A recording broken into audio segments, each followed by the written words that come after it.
दोस्तों नमस्कार, आप देख रहे हैं हेलो न्यूज़ वर्ल्ड सोच बेहतर करती। शुक्रवार को हरियाणा की पाओल विधानसभा क्षेत्र के कांग्रेसी कार्यकर्ताओं ने रेवाड़ी में पूर्व मंत्री डॉक्टर एमएल रंगा के नेतृत्व में सती कॉलोनी स्थित डॉक्टर रंगा के निवास से नगर परिषद तक पैदल रोष मार्च निकाला।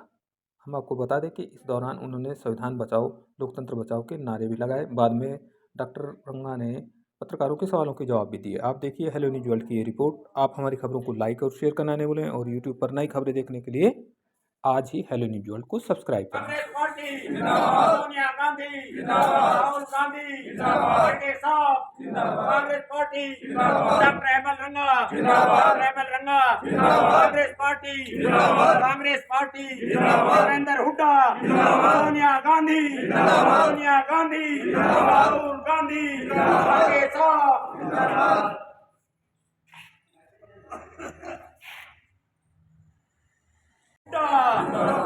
डॉक्टर एमएल रंगा जिंदाबाद, एमएल रंगा जिंदाबाद। संविधान बचाओ, संविधान बचाओ, संविधान बचाओ, संविधान बचाओ, संविधान बचाओ, संविधान बचाओ, संविधान बचाओ, देश बचाओ। महंगाई बंद करो, महंगाई बंद करो, भ्रष्टाचार, भ्रष्टाचार, भ्रष्टाचार, भ्रष्टाचार, भ्रष्टाचार, महंगाई कम करो, महंगाई, महंगाई, महंगाई, महंगाई। लोग अपनी बात को रखिए और अच्छे अच्छे मुद्दे उठाएं। महंगाई कम हो, भ्रष्टाचार कम हो, निजीकरण समाप्त हो, इन मुद्दों पर खुलकर चर्चा होनी चाहिए। और जो पार्लियामेंट की सुरक्षा में चूक हुई है उस पर भी चर्चा होनी चाहिए कि हमारे देश की आजादी के सवाल है, देश की सुरक्षा का सवाल है। आज इसलिए हम महात्मा गांधी जी के चरणों में आए हैं, हम उनको नमन करते हैं और महात्मा गांधी, महात्मा गांधी, आप सब यहाँ आए, सबका धन्यवाद। एक आपसे और भी मैंने सूचना देनी है, 28 तारीख को दिसंबर को कांग्रेस पार्टी का 139वां स्थापना दिवस है। आपने अपने घर से लोग में डिस्ट्रिक्ट में जहाँ रह रहे हैं कांग्रेस का झंडा होना चाहिए और पावड़ में हम इस बारे को लेकर के अम्बेडकर पार्क में कार्यक्रम भी करेंगे।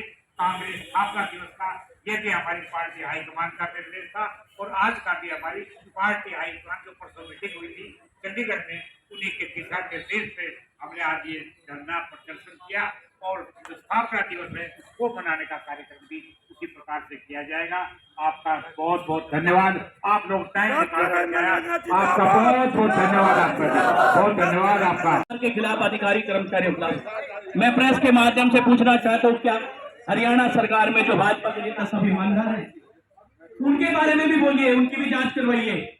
ये क्या हो रहा है जनता जानती है। अधिकारी और कर्मचारियों की बात की जाए और अधिकारी कर्मचारी 2 योजना से मुख्यमंत्री अभी तक भ्रष्टाचार दूर क्यों नहीं हुआ? कहीं ना कहीं आपका आशीर्वाद है। और बात रही नगर परिषद की, नगर परिषद में लगातार शहर की हालत ही है, गाय भैंस सड़कों पर है। कितने लोग कब तक मरते रहेंगे ये बताइए? कोई जवाब नहीं है। इस मुद्दे पर जवाब दे नगर परिषद और एक स्थायी समाधान निकाले। और एक मुद्दा और है, रेवाड़ी शहर की हालत देखिए, बदसूरत हो चुकी है। ये विज्ञापन के जो बोर्ड लगे हुए किसके हैं? नगर परिषद को आज तक नहीं पता किसके पर ठेका है। ठेका रद्द हो चुका है तो जो बोर्ड लगाता है उखाड़ लिया जाता है। मेरी मांग है, सभी की मांग है, कांग्रेस पार्टी की मांग है, नगर परिषद यहाँ बोर्ड लगवाए किस यूनिपोल पर किस ठेकेदार का ठेका है, ताकि किसको पैसा देकर विज्ञापन लगाया जाए और बाकी विज्ञापन से शहर को हटाया जाए। शहर बदसूरत ना बनने दें। क्या ये अधिकारी कर्मचारी बेईमान नहीं होते? नेता भी बेईमान होते हैं। यहाँ चेयरमैन किस लिए बिठाई गई है कि भ्रष्टाचार को रोका जाए? मुख्यमंत्री जी पहले अपनी गिरबान में झांकिए। आप ईमानदार है लेकिन अपने मंत्रिमंडल को भी देखिए, उसको ठीक करिए। अधिकारी कर्मचारी अपने आप ठीक हो जाएंगे। प्रोटेस्ट किया जा रहा है, पूरे देश भर में कांग्रेस की ओर से प्रोटेस्ट किया जा रहा है। परसों हमारे हरियाणा प्रदेश कांग्रेस कमेटी की मीटिंग मुख्यालय चंडीगढ़ में हुई और वहाँ पर हमें सबको ये बताया गया कि जिस तरह से प्रजातंत्र का हनन किया जा रहा है, 143 सांसद जिनको बोलने का मौका नहीं दिया, पार्लियामेंट से राज्यसभा से बाहर कर दिया गया। और वो मुद्दा ये था कि सुरक्षा में कैसे चूक हुई, पार्लियामेंट में लोग कैसे घुसे, इस बात पर इन पर जवाब नहीं मिला। मुद्दा ये था कि महंगाई कम करने की बात बीजेपी ने की थी वो कम नहीं हुई, इस पर चर्चा नहीं हुई। भ्रष्टाचार के मुद्दे पर चर्चा नहीं हुई, प्राइवेटाइजेशन के मुद्दे पर चर्चा नहीं हुई। तो कितने ही मुद्दे थे उन पर चर्चा करवाना चाहते थे। उनमें सबसे बड़ा मुद्दा था कि पार्लियामेंट जिस हिसाब से आपने बनाई थी और आदरणीय प्रधानमंत्री जी ने ये कहा था इसमें परिंदा भी पर नहीं मार सकता, कोई चूक नहीं होगी। 4 आदमी घुस गए और उसमें चूक हो गई। तो सरकार ने ये कहा था भी गृह मंत्री या प्रधानमंत्री इस पर बयान दे कि ये चूक कैसे हुई। इस बयान के बारे में जब ज़्यादा कहने लगे तो उनको निष्कासित कर दिया गया। और ओम बिरला जी ने ये बयान दिए कि भी वो आ गए अंदर, लेकिन अश्रु गैस थी, उससे कोई नुकसान नहीं होता। नुकसान की बात नहीं कर रहे, हम ये कर रहे हैं कि आए कैसे। दुखद बात तो ये है कि आतंकवादी घुस कैसे गए, अंदर किया ना किया ये आगे की बात है। इसका कोई जवाब, जब इन बातों का कोई जवाब नहीं बना तो राज्यसभा में, लोकसभा में 143 सांसदों को बाहर निकाल दिया गया, उनकी सुनवाई नहीं हुई। तो पूरे देश में ये हुआ कि प्रजातंत्र का हनन किया जा रहा है। जो हमारे चुनिंदा लोग हैं, लोकसभा के सांसद 9 विधानसभाओं पे एक हम चुन के भेजते हैं, उनकी बात सुनी जाए, उनको बात कहने के लिए भेजा जाता है। जब उन्हीं की बात नहीं सुनी जाएगी तो हम आम लोगों को साथ क्या होगा। यह कहने के लिए हमने हिंदुस्तान के हर जिले में, हर विधानसभा में आज के दिन ये लोगों को जागरूक किया जा रहा है, प्रदर्शन किया जा रहा है। और महात्मा गांधी जी के हम फूल चढ़ाएंगे जाकर के कि महात्मा गांधी जी आपने देश को आज़ाद करवाने में योगदान दिया था। डॉक्टर अम्बेडकर जी आपने संविधान बनाया था जिसमें प्रजातंत्र की बात की थी।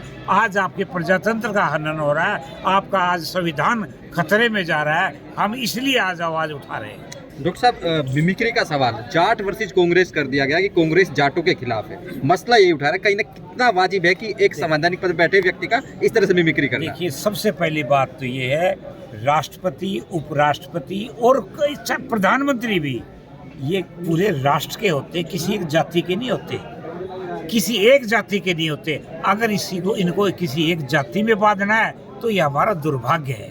तो इसलिए मैं तो ये कहूँगा कि भी वो सबके हैं, हमारे आदरणीय हैं, हमारे पूजनीय हैं, चाहे राष्ट्रपति हो, उपराष्ट्रपति, इनके बारे में हम कोई बात नहीं करते। अगर किसी ने कह दिया, हमें उसके पूरा तो पता नहीं लगा क्या हुआ, वो कहते हैं उनकी नकल की है। अब नकल किस सेंस में की है, क्या की है, उससे ऐसा नहीं कोई जातीय नहीं लगत ले लेना चाहिए। लेकिन ये मैं ज़रूर कहूँगा, ये सम्माननीय पदों पर है, इनका सम्मान करना लोकसभा के संसद नहीं, हर व्यक्ति का कर्तव्य है और करना भी चाहिए। डॉक्टर साहब, एक बड़ा मसला आता है, आप भीड़ भी जुटाते हैं, प्रदर्शन भी, लोगों को समझा क्यों नहीं पाते? वोट लोग बीजेपी को कर देते हैं। 3 राज्यों में जो चुनाव परिणाम, वो भी पहले बताया जा रहा है सरकार कांग्रेस की बनेगी, बाद में बीजेपी की बन जाती है। देखिए, हम जहाँ जहाँ राजस्थान में गए, कार्यक्रम भी किए, मुझे अलवर जिला दिया हुआ था, मैं वहाँ भी काम किया, मैंने हर जगह गए थे और लोगों ने मन बनाया हुआ था। राजस्थान में जितनी सुविधाएं दी हुई थी, हर आदमी कह रहे थे। छत्तीसगढ़ में कांग्रेस की बात आ रही थी, आपके टीवी पर हर जगह आ रही थी। और यहाँ तो अब मुंडावर मेरे पास था, मुंडावर में हम कांग्रेस की जीत हुई है। किशनगढ़ वास में दीपचंद खैरिया जी के यहाँ काम किया मैंने, उनकी जीत हुई है। अपने टिक्काराम जूली जी दलोर ग्रामीण में गए थे, वहाँ हमारी जीत हुई है।